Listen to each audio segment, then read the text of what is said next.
Kujdes, mos të derdhni ujin e makaronave, jasti ta përdorni. Ndoshta nuk e keni menduar 2 herë derdhjen e ujit pas zgjerrjes së makaronave, por pasi ta dëgjoni këtë, nuk do ta derdhni më.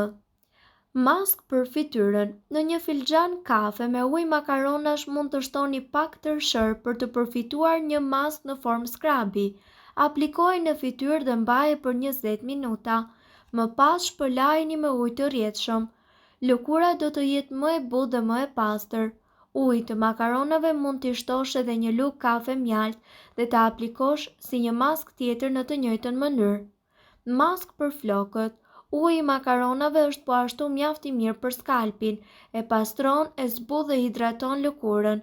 Para se t'i lash flokët me shampo por të lagur, shpëlajini me ujin e makaronave duke masazhuar skalpin me mollcat e gishtave. Mbajini për disa minuta dhe lajini më pas si zakonisht.